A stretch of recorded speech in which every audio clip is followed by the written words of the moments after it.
Welcome to this episode of Kennedy Saves the World. It's happy hour. Get ready to be the happiest you've been all week because Jesse Waters is here. He has a brand new book out. Get it together. It is the story of his life and how he went from ramblin' hobo to cable news network superstar in just 2 short years. Jesse, welcome to Kennedy Saves the World. Thank you very much. It's actually not what the book's about. That was my first book, How I Saved the World, which I did not steal from you. People ask me that all the time. They're like, you stole your podcast name from Jesse. I'm like, I didn't. I actually think and it was I your came wife up. who realized that.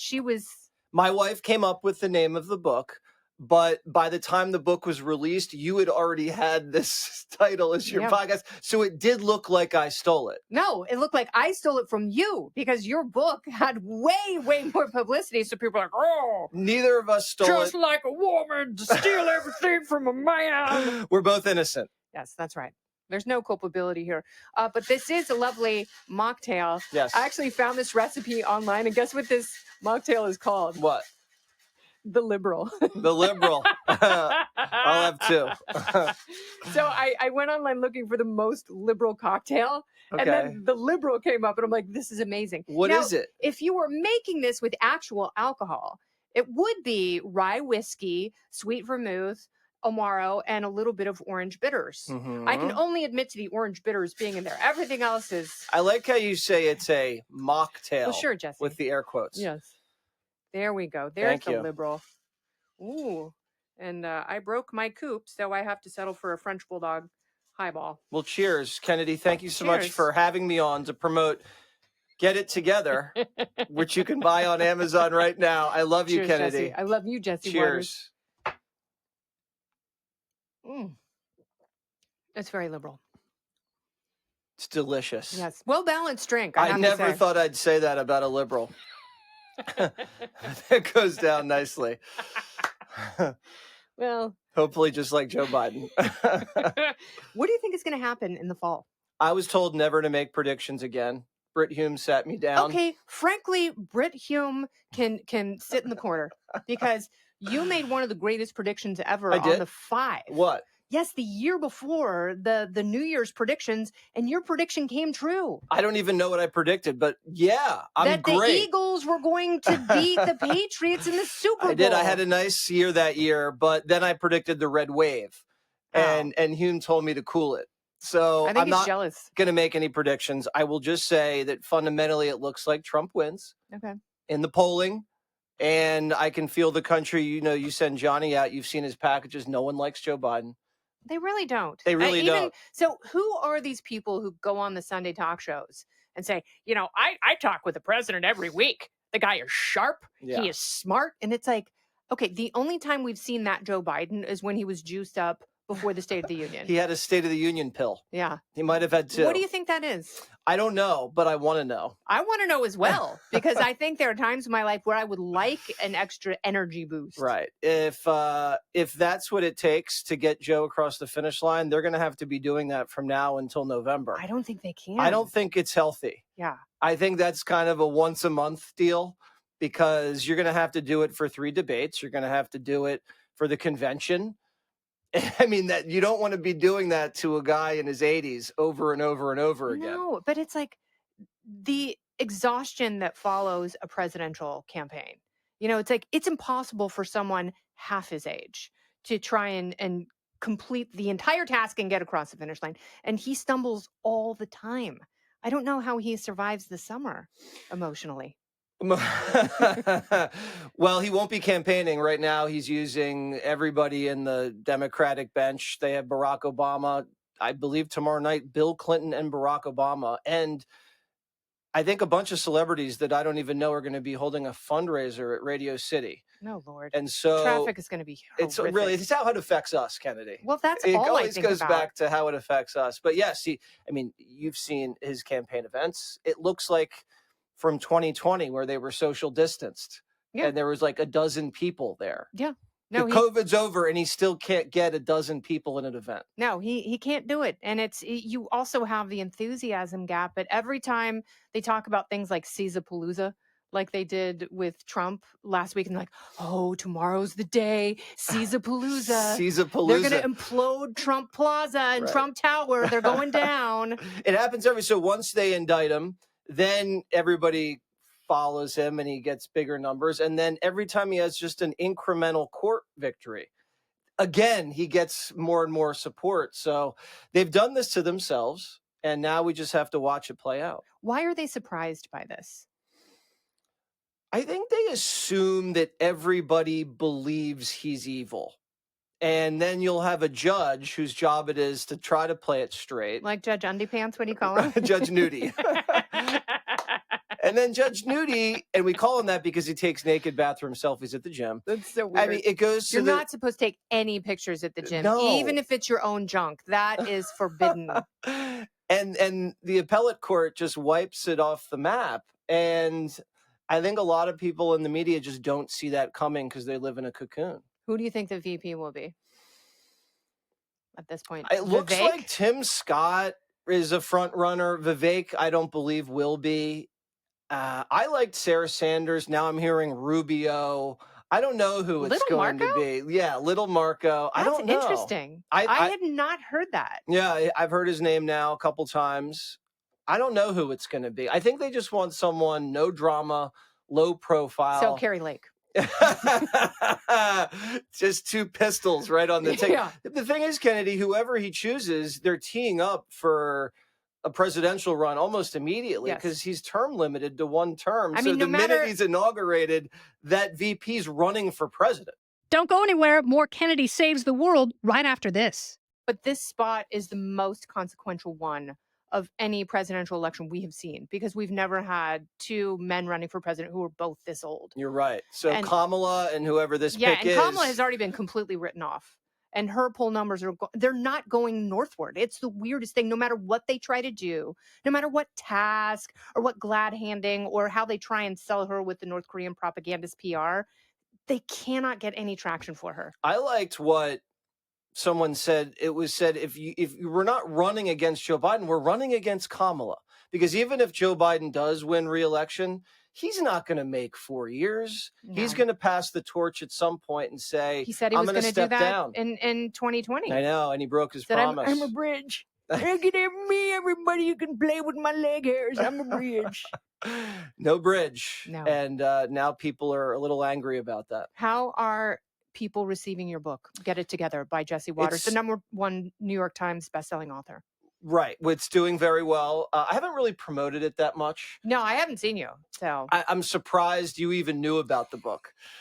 But I've been out there a little bit trying to sell it. It's something that I care a lot about. I talked to about 24 of the wackiest people I could find. Statue topplers, people that want to open prisons, open the border, legalize I can't drugs, get over the cuddler. The professional cuddler. And they told me their life story. And it turns out these are irrational people with personality disorders, and they're making their problems our problems. So do you think having a mom who's a therapist, did that sort of influence you, and did that help you become a more empathetic person? It did. Having liberal parents made me more caring. I listen more. Maybe I'm not as mean. Maybe I'm more tolerant towards liberals. Yeah. And maybe I suffer fools better than some people. You're such a tolerant person. I am. Usually, a lot of people jump down your throat on cable, but I listen for 2 hours, 3 hours sometimes to these people spill their guts. Is that all they needed? Like, did they just need someone to talk to? It was therapeutic. I was going to say, did they need an extended therapy session? And a lot of this is narcissism, and they want to have attention showered upon them. You don't know anything about that. No, absolutely not. And it's helpful, but at the end of the day, you just don't want a social revolution. You just want people maybe to go to therapy instead. I would like people to go to therapy. I think it would be great. I don't think there are so many problems we have, especially in New York. Like, when I look around, there's a guy right now. I take the subway to and from work just about every day. And there's a guy right now in a wheelchair shooting himself up with heroin in the turnstile that leads from the subway to the Fox hallway. How does Jimmy Fallon do that and then get to work on time? See, I think the wheelchair isn't because he can't walk. I think it's because he's lazy. He's taking advantage. You're right, but it's not always about therapy or pharmaceutical drugs. A lot of people just need maybe to go on a hike, read a book, drink some water. Maybe some psychedelics. We interviewed a guy that's a toad smoker. Yeah, and that I think is very curious because you were even surprised by He his was the revelations. most well-adjusted person of the 24 people we interviewed. Yeah. The man who has seen God every time he smokes this. And how is Mike venom. Tyson? Because Mike Tyson loves the toad. It's right. It changes lives. He said that absolutely was an intersection in his life, and the part of him that he felt most guilty about, the part of him that held the most regret, that part almost died away, and he was reborn, and now he is a religious person, and hopefully he is going to annihilate Jake Paul. I think he's going to win. Yeah. And he's going to get inside, get to the body, and I don't think Jake Paul's been in the ring with anybody like that. But the toad does take you to a place that is far beyond anybody's conception of reality, but it's also dangerous if you're not prepared for it. This gentleman said that you need about a week to do yoga, do transcendental meditation, just to prepare your psyche to enter into this netherworld, so to speak. And it can have long-lasting psychiatric effects. Someone just had a psychic break when they went in there casually. Oh, I don't think it's something that should be entered into casually. No, and now, they've it's lost all their money. Like entering into parenthood casually. Right. Like, it's actually that's worse. That's why we have a 40-week gestation period. That's right. So you can really come to grips with and get used to the idea of caring completely for someone else. I didn't know that's why women were pregnant for so long. I didn't know it was mental preparation. A lot of it is. I will never forget being 8 months pregnant and calling my doctor and saying, I can't do this.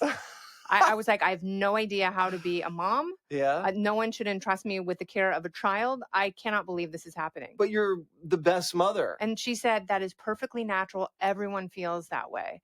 And it wasn't until I had my first baby where I was like, and you see your baby's face for the first time and it connects you to them in a way that you didn't realize was possible. Men don't think about that. Yeah, men don't have to wrestle with God.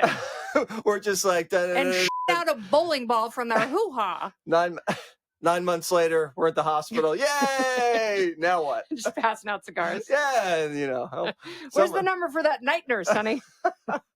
Call right now. Well, there's not a lot of thought that goes into that in the 9 months. No, but there's a lot of thought that goes into this book. What chapter are you most proud of?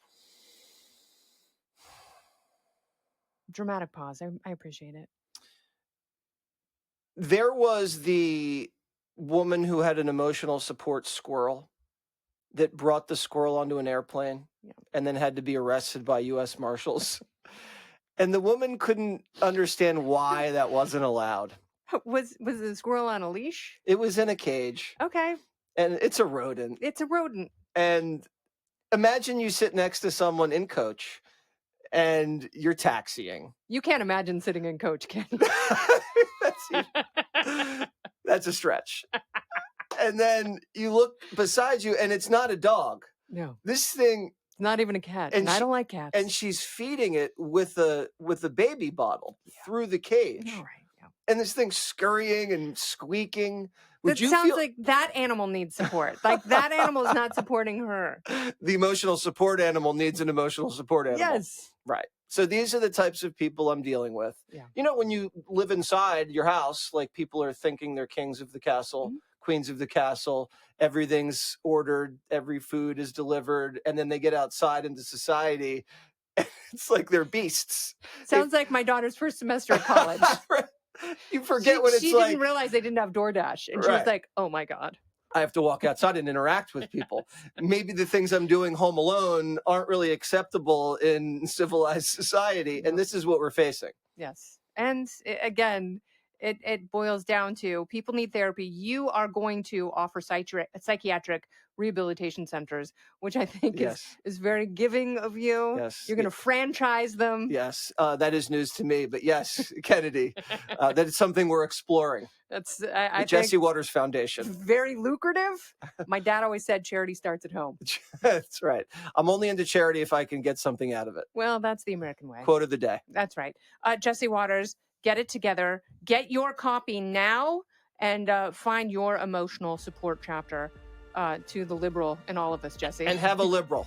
Have a liberal. This has been Kennedy Saves the World Happy Hour, along with Jesse Waters.